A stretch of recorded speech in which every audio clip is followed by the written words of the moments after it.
So, what are you thinking about? It could be about this. It could be about something separate, all having to do with apocalypse, end times, anything.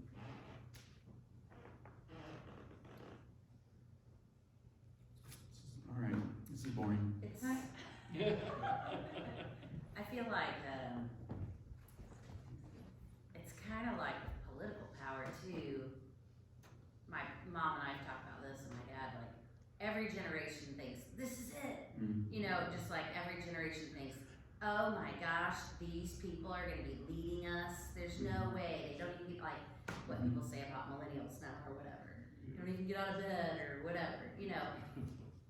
So sometimes it can be like, I was thinking, well, what should we be doing? Because it's easy for me at times to be like, well, everyone's thought their generation was going to see the end of the world. And they look for all these signs like, whatever, the Jews coming back, having a nation again, or whatever, all the other signs, they try to figure it out.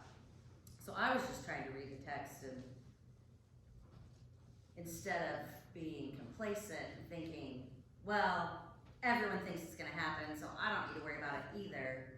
But yet he does give us a warning. What should I be doing?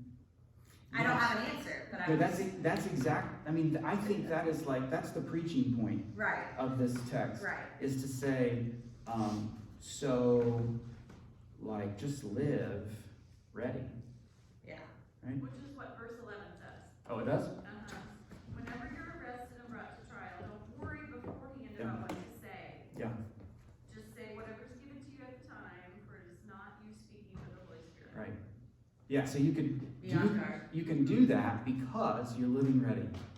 It's the same image. It's the same type of thing, like the wedding party of women, or the maidens waiting on the bridegroom to come, and they keep the oil in their lamp so that the lamp keeps burning. Right? There's an image of light and burning. Like, it's you just live ready. And if that's not an anxious thing. It's not you don't need to worry about the expectation, like make sure you don't need to worry about meeting expectations or whatever. Just like know these things, keep your oil in your lamp, and keep that wick burning, and the Lord will take care of the rest. Because we can't sustain living like this. Oh my gosh. We can't keep doing this. Not to be a buzzkill like Jesus, but in what way, Josh? Say that. Ask me again. In what way can't we keep living like this? What do you mean? What do you say? Death, dying, abuse, and what I was going to say, like 25,000 children die every day in the world. That's like over 1,000 an hour because of not enough food, diarrhea, a simple infection that went septic, no antibiotics, basic things that have the basic things that have kept us alive: clean drinking water and antibiotics. Inflation, when gas is almost $4 a gallon, it's like, our medicine. Yeah. Yeah. But do you think that the state of the world is getting worse? Yes. To say that we can't keep living like this because the world is going to get worse and worse, and the quality of people is degrading. So Yeah. Thanks for asking that, or throwing that out there. I think that the Bible I think the force of like the book of Revelation or Mark 13 is that after Genesis 3, where we have this visual of sin entering the world, right? It's always been bad. Like the book of Revelation wants us to see that it has always been bad. It is presently bad, and it will in the future be bad. What you're asking, I think, and I don't want to put words in your mouth, is there a crescendo of bad at the end? Is there does it get real worse at the end? And I think so, but I'm not confident of that. You can ask other people. I'm just giving you my honest answer, my studies. I think there's a crescendo of trouble at the end, because all the little ends have trouble that are kind of major. All the ends that foreshadow the big end, they have like the temple being destroyed. But I can't say that with the same confidence that I could say other things. But I think it doesn't, I am confident it invites us to see that the world is in trouble, or has been in trouble, is in trouble, and is in trouble in the future. And what I meant by not being able to sustain this, what I meant is sometimes, lots of times, it's a drag to live here.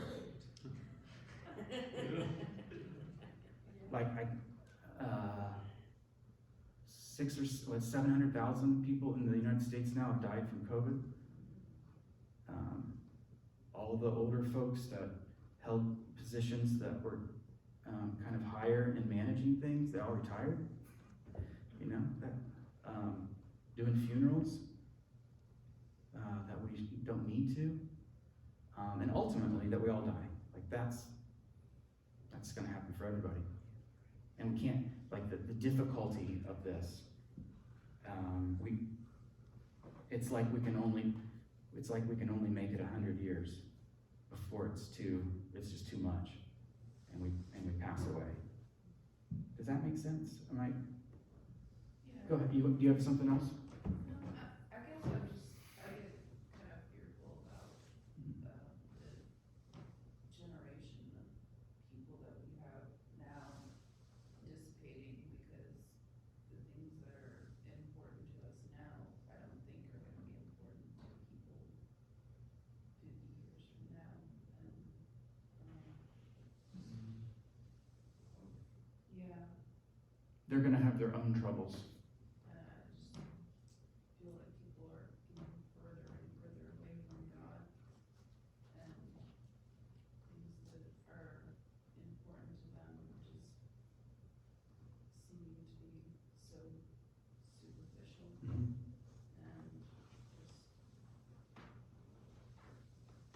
wondering how people in the future are going to be because of that. Yeah. Well, I would say with a high level of confidence that not just this year, the last 5 years, but like generally surrounding the last few decades compared to other periods, yes, we are in a crisis that causes a major course change, a directional change. There was a crisis, a cultural, when everything's on fire at once, that happened 500 years ago. And before that, it happened 500 years before that. And this is just a historical thing. I'm not trying to spiritualize it. But yeah, everything's changing at once. And not everybody lives in a time like that. But you and I are. And that's the sort of thing that Cindy was saying. Like, you may not know that. Like, I could show you historically why it creeps up on us. But yeah, it is stressful. It is stressful. Not everyone in the history of the world has lived in this much cultural change. But some people have at certain times, and certainly we are. And also, all of the big dogs always fall. And you and I have to be living in the top tier of the worldly power, and that's not sustainable either. So maybe you and I feel the stresses of that. I certainly do. Yeah.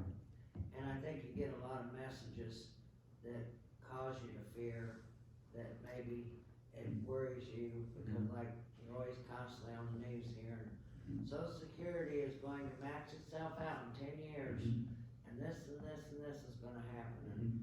And then it's like, oh my God, because look at how many people live on Social Security. They'll all just be,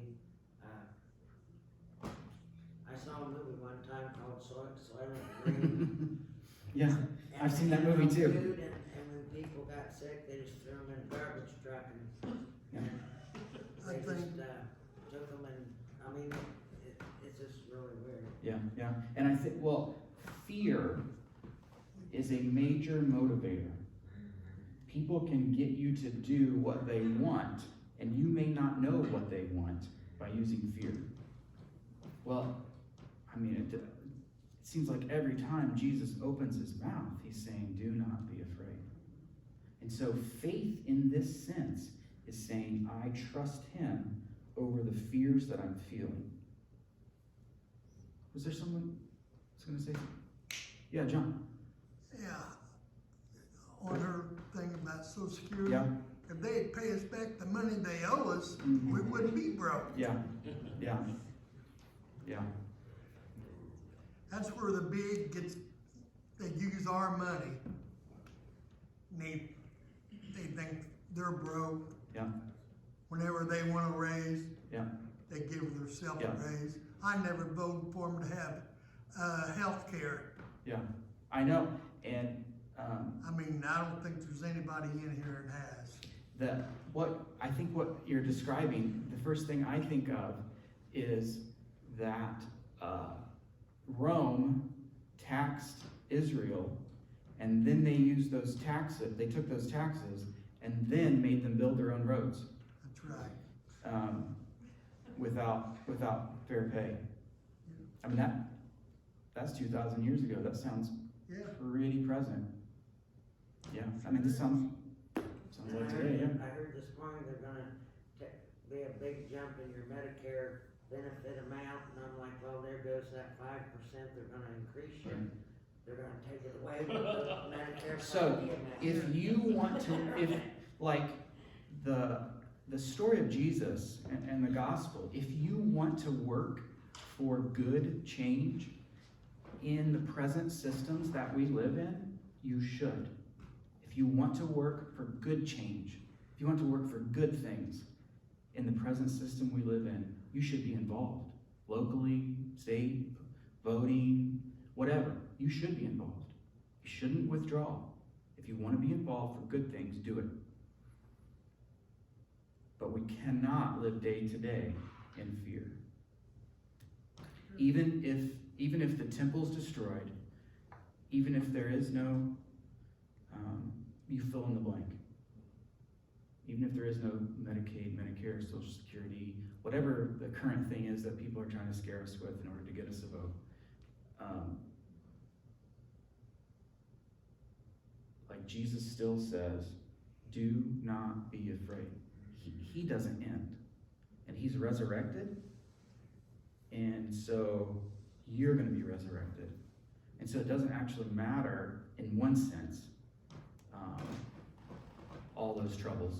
I mean, they're very real and they impact real people's lives, and so we should be involved. But in the other sense, I'm not going to live my life in fear of them. Yeah. I think one of the challenges seems like when making some kind of commitment to try to do something good is that there are certain good things that can happen, and then there are other things that I guess maybe it becomes harder to have hope. Like I was just thinking of a couple different issues. One is like Cindy and Brian and I, have been a part of some of these conversations where some like folks that live around here and some faithful people and others have joined in, have started saying, look, there's like so many people ODing in this neighborhood. Like, couldn't we like change something to address that? And so through these series of conversations and all the things that we've done now, city council and the mayor and the healthcare providers are I mean, it's wild, but they're all like working together Mhm. to actually do a thing, to address that specific thing. And that can feel like, it can feel like, okay, there's like a little bit of hope that things could change, and that isn't gonna solve that isn't gonna solve all the problems, but it's like a hope toward change. But then, at the same time, I can think about like the kids in the neighborhood and think, I really can have a feeling of, I don't know what the hope is, because I don't see movement toward any kind of change. And in fact, as kids get older, you know, like kids that we knew that were in elementary school are now getting older, and the problems and the struggles seem worse for them and their families too. Yeah. And so I think for me, part of it is like, I try to think about what do you do with this idea that, okay, there's all this power and, you know, like to unmask it like this, you know, if I saw that goat, I'd be like, oh, yeah, I don't want to participate with that. But it is, you know, like what Cindy said, it doesn't look like that. You know, it's more enticing or whatever. And so how do we unmask the power that's trying to destroy, while at the same time holding on to like hope that God could change something, especially when we're in places where it doesn't feel like that much is changing. Because in some areas I can have a lot of hope, and then some areas I can feel just completely Hopeless. discouraged and Yeah. hopeless. It's like things One- are getting worse all the time, that's what it feels like. I mean, Yeah. it seems like everywhere I go Yeah. now, I see somebody homeless or somebody. It's like it's in your face all the time. Yeah. Food insecurity, bad things happen to people, and it's just hard to be hopeful. One word you said was unmasking, and actually that's what apocalypse means, is revealing. It's like the curtains pulled back and things are shown for what they really are. So they're not slick and nice and attractive like we thought they were, right? They're monsters with heads and teeth that breathe fire and are gonna eat you. So we didn't know that, but when the curtains pulled back, that's actually what they look like. So I like that idea of unmasking, because you can follow a problem to its source. I don't know if you have power to do anything about it, but you can know these things are not secrets. They're not unknowable. You put the time in, you can actually know what's causing the problem. Okay. But I also think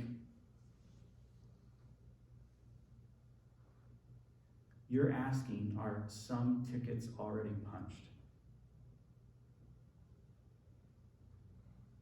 I hate to say it that way, because I It's don't okay to believe ask that. but I don't believe, because I don't think that's true. But I do think about certain problems and struggles, like if they're on like a repeat. Yep. They're on like a repeat cycle. And Yeah. families that struggle with resources, that raise kids that are really struggling, and then end up kind of repeating those cycles. That, you know, certainly there are some that pull, you know, like get themselves out of that situation. But in large part, it feels like a very cyclical Yeah. thing. And something that I've done and that I'm good at, but that you actually have like taught me to a whole new level, is like, I was good at being with people as they're dying, and like you showed how to be with people at the worst time in their lives, even if they're 12 or 20. Does that make sense? And I don't know about that cycle. Maybe people are called at certain times to be like a prophet, and change something and it actually does work. But other times, aren't we just, isn't the ministry presence? Now, I don't know if that's enough. Someone might answer that better. I don't know if presence is enough to satisfy what you're asking. And I don't mean this as like, I don't mean this in a, like, I'm not trying to pull out like a aha card, but resurrection. That doesn't keep the thought of future bodily resurrection into a perfect world. Doesn't keep us from working. It just means that we can't fail. I don't know, Neil. Yeah, Yeah. I guess- Even if you feel like nothing is changing, you're making a difference in someone's life. And you may be the difference, I don't know, the only hope they had when they were a kid. Mm-hmm. So, even if you're not seeing what you want to see, you may be making a difference somehow. yeah. And I think even if you can't stop the problem, just like the children that come here and go to the classes, you can't change what their parents do, but you're making their life maybe a little easier by having the programs we have and having, it Yeah. might not fix it all, Yeah. but it eases the pain. But I know when I was a kid, if I had had that support, I know I would have benefited greatly if I'd had what some of the kids in this neighborhood have. Yeah. The darkness does not overcome the light. Will not overcome the light, or shall not overcome the light. And you're asking about how do we practice that when the darkness seems so covering and deep. Is that right? Am I capturing? Because I also think that is and maybe I'm just not in tune with others and what they think, but that is an area where everyone feels so hopeless. Yes. When it comes to kids. Yeah. And when it comes to kids and their futures, and there are all sorts of things that are created, from schools to after-school programs to different things to help kids, but then the outcomes of all of that is pretty, like the expected outcomes are pretty discouraging. Yeah. So that's where I struggle. Yeah, That's where I I struggle with the I can think about a kid and I can think, like their life is going to benefit from having some connection, fixing a bike at a bike shop. That may not do anything now, but someday that may have an impact. Mhm. But it's such a long process that sometimes I can't see the hope Yeah. in it. It's kind of like a ripple effect. You touch one child, and that kindness that you give in that child is gonna spread on out. I mean, let's say I'm a cashier. I smile at you at the gas station and make you feel good about your day. Yeah. You go on, you make somebody else smile. There's always light. You just have to look for the light in the darkness. Yeah. There's always hope. Yeah. I think Heidi was telling us that, thank you, by the way, we may not see what we expect to see. I think that's what she said. And I have unbelievable expectations.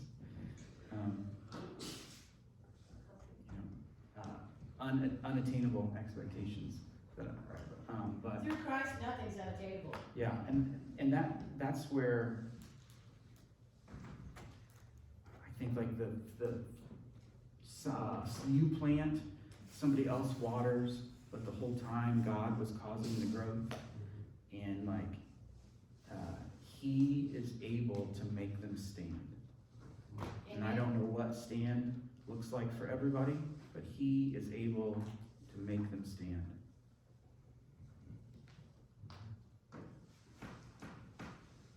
So, thanks for participating in Adult Sunday School today.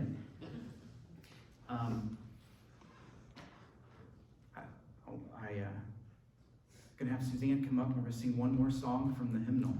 I liked it today. Nothing against you, Josh, but sometimes in church it's Starts like out. that. It's like when you're getting lectured in college. Yeah. And you have to sit there for an hour and listen to Yeah. someone talk, and you fall asleep. Well, I think that this is a valuable, a different way to The approach.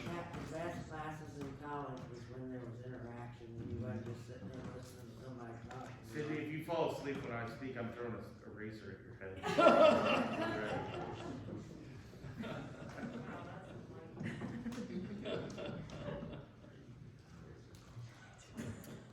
It's Neil speaking next week. Next week, so I'll be watching you, Cindy.